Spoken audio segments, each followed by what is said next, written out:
Through her immigration experience, Rachel has a keen ability to anticipate evolving immigration trends and identify and mitigate risks for clients. She advises a diverse client base on a variety of corporate immigration matters, including non-immigrant visas, consular processing, permanent residence and citizenship. Born and raised in Iowa, she is deeply connected to the agricultural community specifically and understands the needs of the agribusiness sector as it relates to immigration, successfully representing both large and small and corporate production companies in this space. Thank you, Rachel.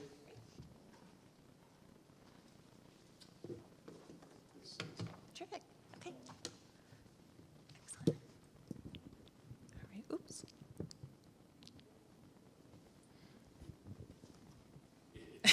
Sorry. Good enough, hopefully. Perfect. Okay. Well, everyone, thank you for sticking around. I know it's the last session of the day after a long day. What we're going to talk about in this session is really going into a deeper dive beyond what the prior session went to. So, of course, the prior session was looking at talent acquisition and looking at some specific visa categories. What I'd like to do in this session is really zoom out in terms of looking at immigration program management more holistically. Also looking at green card or permanent residence options, which we see as key talent retention tools. And then finally looking at what's ahead in terms of the immigration impact of the presidential election. So as Matt had shared, I am an immigration attorney. I'm a partner with Fragomen, which is the largest and leading immigration services provider in the world. We provide immigration services in over 60 countries, and my practice focuses on the agricultural sector. And as a result, we're really able to focus on data and focus on trends. So big picture, when an employer is looking to hire for a position, what we try to do is really look at that holistically. So what is the position? You know, how many people do they need? What type of skills is the employer looking for? And then also, where is that talent coming from? Generally, it's a two paths towards that process. So the first path can be for someone who's in the U.S. As an international student. So they would come here on an F1 student work visa. They have work authorization beyond that, and then hopefully they're able to stay on another work visa category. The second path would be recruiting an international worker from outside of the U.S. So then the person comes into the U.S. directly on that work visa. On the slide here, we have a very common fact pattern for the first path I described. So for international students, the F1 visa allows the person to study in the United States. After graduation, they can stay in the U.S. for up to 1 year with optional practical work authorization, or OPT. That can be extended for an additional 2 years if the person has a degree in science, technology, engineering, or mathematics, or a STEM degree. What's interesting is that the Biden administration has really focused on STEM talent, which should be good news for all of you in the industry, as well as for Iowa State, because what that means and what has happened with regard to the F1 visa is that the administration has expanded the degree programs that qualify as STEM roles. So the administration actually added 30 categories to qualify as STEM degrees. And for international students, that's a big deal, because if they have 3 years of work authorization, then it's a longer runway to switch to another visa category. Another visa category, another work authorization option with the F1 is actually curricular practical training, or CPT. So that would be for work authorization either during the semester or for a summer internship. So that's another category that you could see for interns. Here we have some examples of STEM-related degrees. Again, this is a non-exhaustive list and one that has expanded because of the additional categories that have been added by the current administration. Another common work visa category that comes after the F1 visa is the H1B. So the H1B is for professional positions that require at least a bachelor's degree. And in the ag industry, more and more we're seeing that positions do require bachelor's degrees, where of course there are some skilled worker roles, but just given the sophistication, given the technology that's required, we are seeing more roles that do require university level education. The H-1B is a great option because it's universal in terms of there are no citizenship requirements, and the role itself just has to require a bachelor's degree. The challenge with the H-1B is that it requires to be selected in the lottery. So there are 65,000 visas available in the regular bachelor's cap lottery. There are an additional 20,000 available in the master's cap, which may sound like a lot, but in strong economic conditions like we've been in for the last few years, the selection rate has been about 25%, just because there have been hundreds of thousands of entries into the lottery. So, as we're planning strategically and looking at how to retain your workforce, that's why that STEM degree is so important, because for an F1 STEM student, he or she would potentially have 3 chances at the H-1B lottery, because they could go into the H-1B cap lottery 3 times, each of those 3 years of F1 student work authorization. So bottom line, H-1B is a great category, but the challenge there is just getting selected in the lottery. I won't spend too much time on the TN visa, but it, as the prior presenters shared, it is something that's used commonly. I work with a lot of different pork producers, including some global pork producers, and certainly the TN is a category that's frequently used. So certainly it is a great tool in the visa categories. It's not the only one though, and we do see some other categories. And when we're looking at candidates, we're really trying to look comprehensively at what options are available. So there are some options based on citizenship. So for example, there's the H-1B1 visa, which is for Chilean and Singaporean nationals. There's the E3 visa for Australian nationals. So for the H-1B1 and for E3, similar to the H-1B, where it needs to be a professional position that requires at least a bachelor's degree, and the person needs to have a university level degree that's related. But of course, they also have to have the citizenship. The O1 visa is for persons of extraordinary ability who are in the top 1% to 2% of their field of endeavor. So certainly, I know this sounds like a very lofty field, and it is, but with the current administration's objective of really trying to retain STEM talent in the United States, the administration actually provided guidance to the Immigration Service to instruct officers to really prioritize individuals with graduate STEM degrees in approving O1 petitions. So what this means in practice, and essentially what they're trying to mitigate, or the challenge they're trying to solve for, is the high demand for H-1B visas. So fundamentally, the administration wants to retain STEM talent in the United States, and while the H-1B path is a great path, it's not a guaranteed path, just given the high demand. So the administration has looked to the O1 visa as really a viable alternative when the person has a graduate STEM degree, because typically if the person has a master's degree or PhD, then they likely have some publications, they may have spoken at conferences, and they have some other evidence of their achievements in the field of endeavor. Finally, we do see the J1 visa used in the agricultural sector. The J1 can fall under a lot of different categories. So the J1 can be for, actually for study at a university.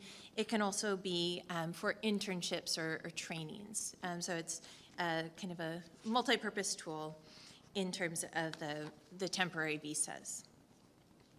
I know the prior presenters spent a good amount of time on the H-2A, so we'll pass through that. And shift to the green card. So the green card or permanent residence is usually used by agricultural employers for top talent. So employers use it to reward their top performers. We also see it used in terms of retaining talent. So if someone is in a key position where your business is reliant or heavily reliant on that person, you want to make sure that you're not at risk of losing them if their visa is not renewed. And so that's another area where we see employers strategically turning to the green card. So this is a green card, and yes, green cards are green. There are different ways to obtain a green card, one of which is a family-based route. So this could be based on marriage to a U.S. citizen. And we do look at this holistically in terms of what options may be available to the person, because if they are married to a U.S. citizen, that may be the easiest and fastest option, even though there are employment-based options available. The most common areas where we focus our time are really on employment-based green card applications. So there are different preference categories. So you see the EB1, so that's employment-based. So Congress allocates the number of green cards based on these categories, and also based on the person's country of citizenship. So this slide doesn't show it, but there's also an allocation of per country limits. Where we see that come into play is really for Indian and Chinese nationals, because there's such high demand from those countries. But turning to our categories here, the EB1, that's for priority workers. So that would be for someone who is of extraordinary ability or an outstanding researcher. So let's say that someone was a professor at Iowa State or even in a research position at a private company. That could be in that top category, the EB1 category. The second employment-based category is for advanced degree professionals and national interest waivers, which we'll cover in more detail. And the third employment-based category is for professional workers. So just taking a closer look here. So for the perm or labor certification process, this is a 3-step process. And so this is the most common green card process, where the employer is required to test the U.S. labor market, review the applicants, and the employer can only move forward with filing the green card application, the perm application, if the employer is able to confirm that there were no minimally qualified U.S. workers who applied for the role. The good news with this process is that it's actually possible to batch these applications. So let's say that you have 10 positions open where it's the same role in the same location. You can do one set of recruitment to cover all of those positions. And even if you were to find a minimally qualified U.S. worker in the process, that's okay, because you've already told the government, listen, we have multiple positions open, we need workers. So we're happy to hire these U.S. workers, and beyond that, we need more, which is why we need to sponsor these international workers. That labor certification process has a few different steps. So there's a prevailing wage request that's submitted to the Department of Labor. There's a recruitment period that's a minimum of 2 months, and that's when a job order needs to be placed, newspaper ads, and other various forms of recruitment as required by the Department of Labor. So all of that leads up to the perm filing. And that takes about 12 to 13 months to be reviewed by the Department of Labor.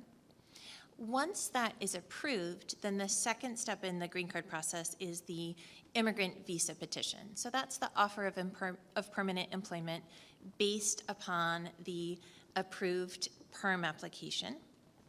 And that's the stage at which the person needs to show that he or she meets the requirements for the role, and that in terms of showing that he has the education or she has the education, as well as the employment verification letters. And the third and final step is adjustment of status.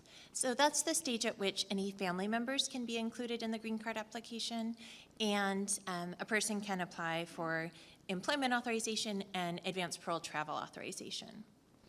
Big picture, these 3 steps can take about 2 to 3 years. It can certainly take longer if the person is from India or China, which are more backlogged. Another category I wanted to touch on was the national interest waiver category. So I know this sounds quite lofty, but we've actually had a lot of success for applications in the agricultural sector under this category. So for the national interest waiver, this is where the industry is of national importance to the United States. So good news, the agricultural sector and food are always of national importance.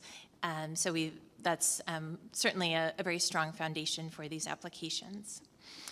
Secondly, the person needs to show that he or she is well positioned to advance this endeavor.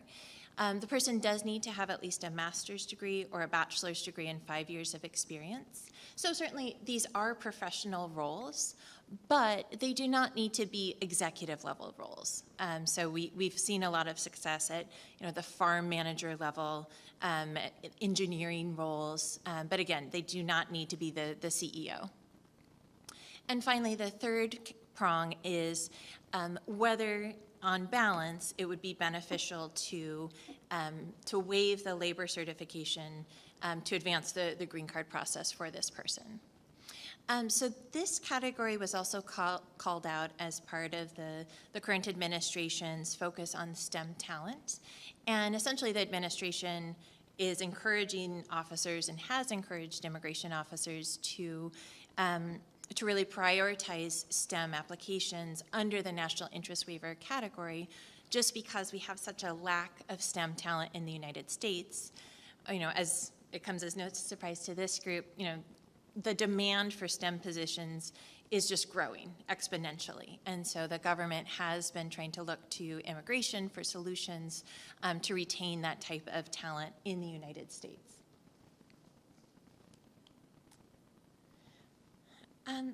I also wanted to turn to the, what we expect and what's on the horizon with the presidential election. But before I do so, I wanted to pause and just ask if there are any questions on the visa categories or on the green card process.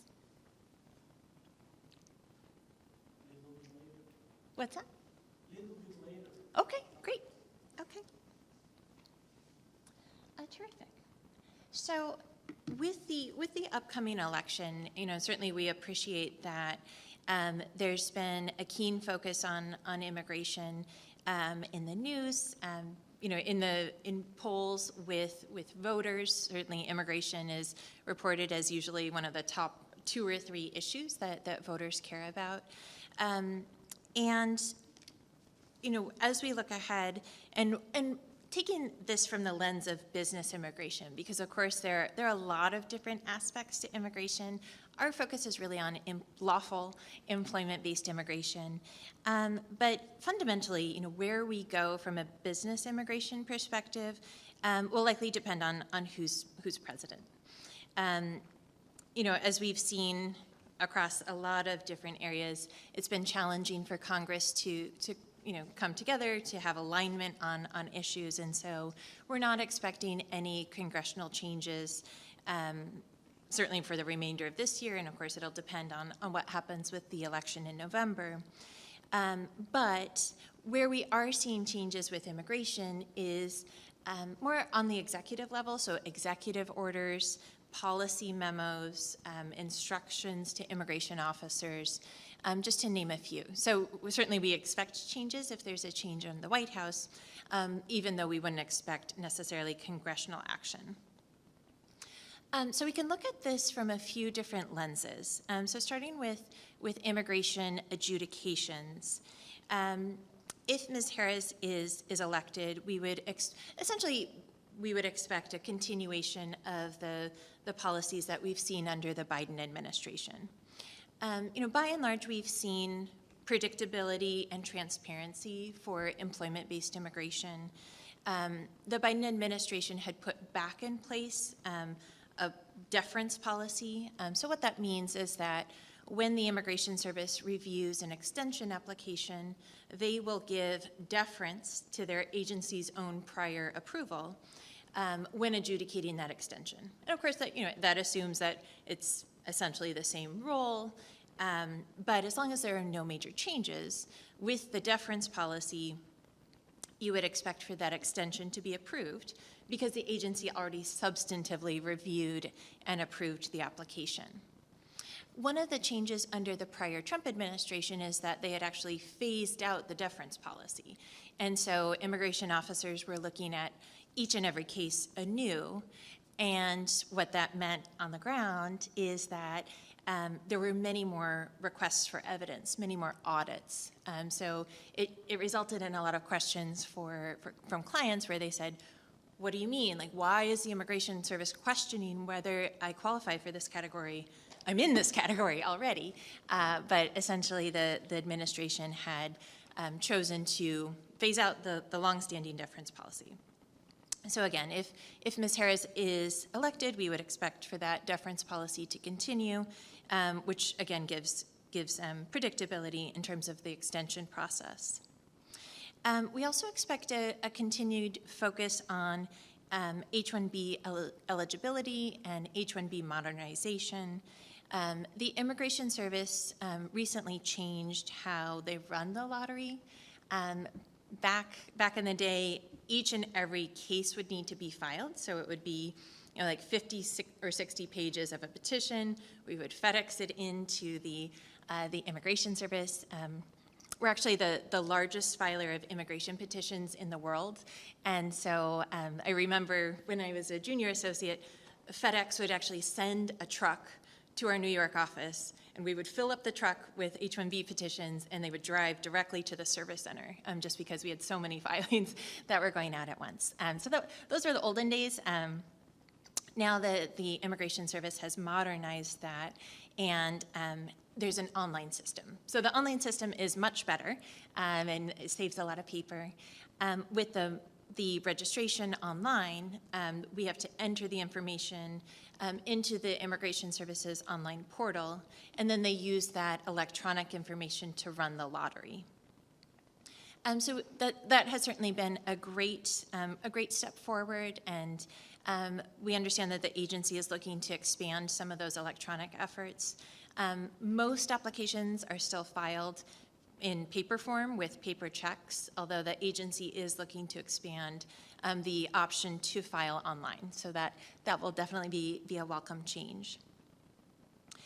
We would also expect for a continued focus on STEM roles, on AI initiatives, and again, focusing on F1 STEM students, O1 extraordinary ability petitions, and the national interest waiver cases.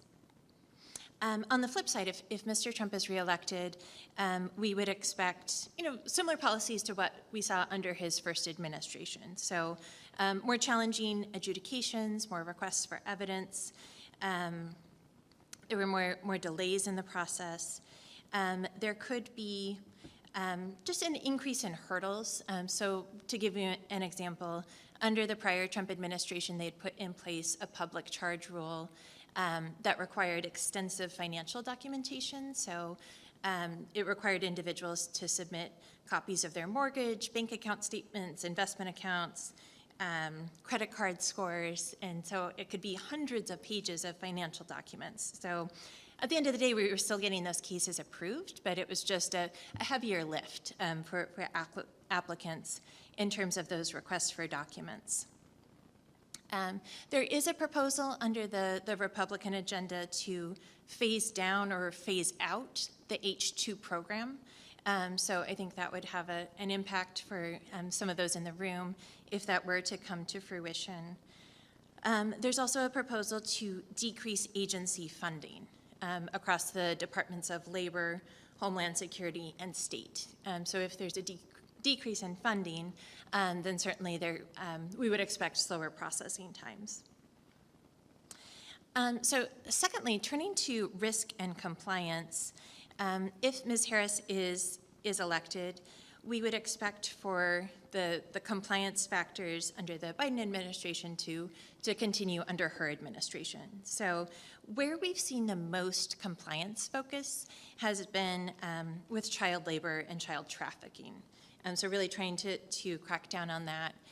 There's also been an increased focus on pay transparency laws. So as you may know, some states have enacted pay transparency where when an employer recruits for a position, they have to post the offered salary or salary range.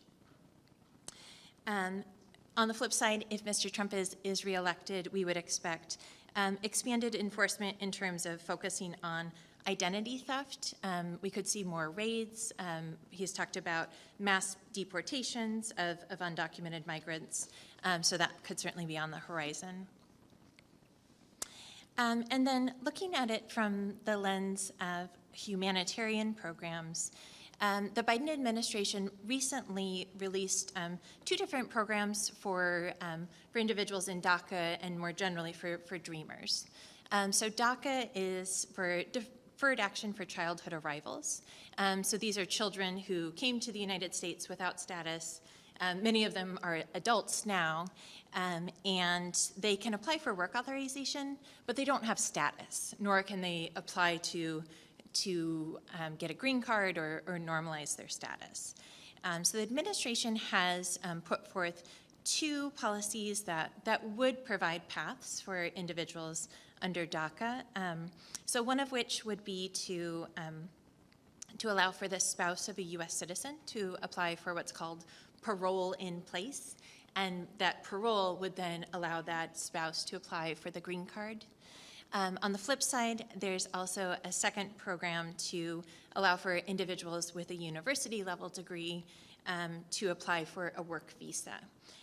So again, this would be meant for someone who has grown up in the U.S., has gone to university in the United States, but still doesn't have visa status. So they're in limbo, if you will. So that second program would help individuals who have attained university level degrees.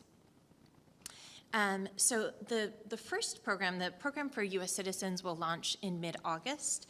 We don't have a start date for the second program for university graduates, but it's certainly something that we're monitoring. Another point on DACA is that we could have a DACA case reach the Supreme Court, and if it reaches the Supreme Court, certainly there's the possibility that the whole program could be struck down. And of course, the Supreme Court would make that decision regardless of who's in the White House. So that's something that we're also keeping tabs on. So just in closing, and just some kind of final things to keep in mind as we approach November, what we'd recommend and what we're advising clients is, if there are any applications that you're thinking about and you're kind of on the fence, we are recommending to file those applications now, because we do have a good amount of transparency and predictability under the present administration. If there's a change in the White House, certainly we could have less predictability. Similarly, we're recommending to clients to renew visa stamps and to schedule visa appointments at the consulates this fall, because there again, if there's a change in the White House and fewer consular officers, then that means the knock-on effect is going to be delays down the road. Likewise, if Mr. Trump is reelected, we're recommending to clients that the foreign nationals be physically present in the United States as of the inauguration, because we understand the administration, Mr. Trump and his colleagues are putting together various immigration initiatives. So you may remember when Mr. Trump took office the first time, there was a Muslim travel ban put in place very quickly. So we could see those types of policies reignited, and if that happens, certainly someone can get stuck outside of the United States, even if they have a visa. I also recommend make sure your house is in order. So what I mean by that is, if you're an employer and you have I-9s, make sure you're doing an internal I-9 audit to make sure that all of those documents are in place.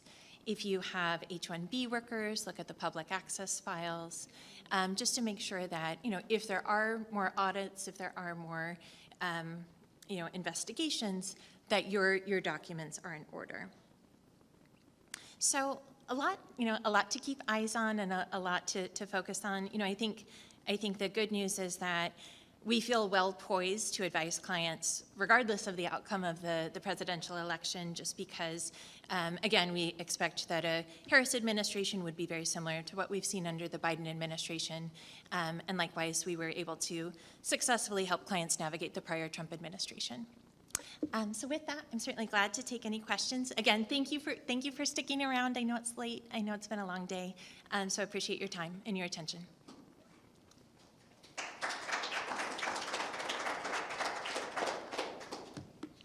Thank you, Rachel. Any questions?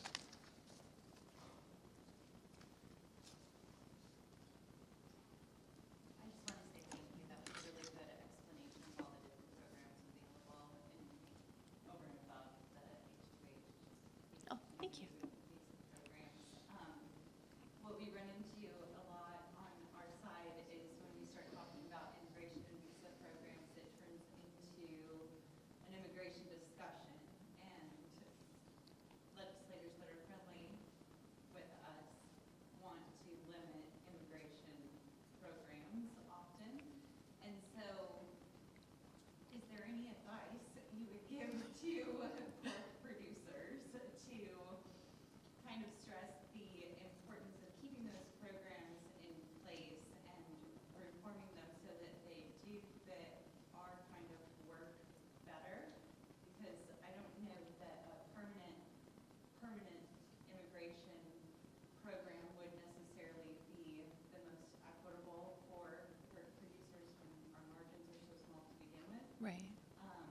Do you have any advice for them on that? In terms of lobbying Yeah, legislators? like keeping the visa programs in place. Or Yeah, I think the more targeted it can be, the better.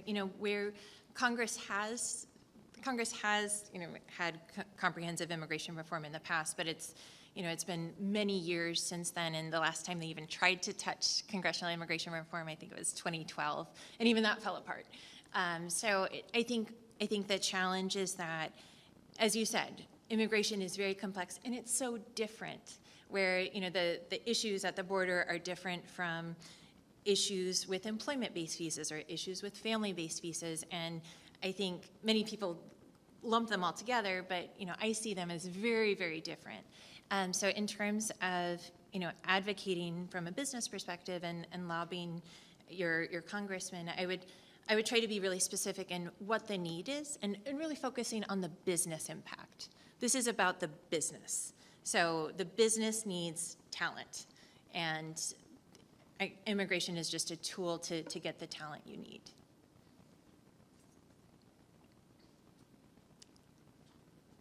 Any more questions? Okay, Rachel, I want to thank you. Thank you. Thanks, everybody, for Thank staying. everyone. This concludes our program here for today and for this year.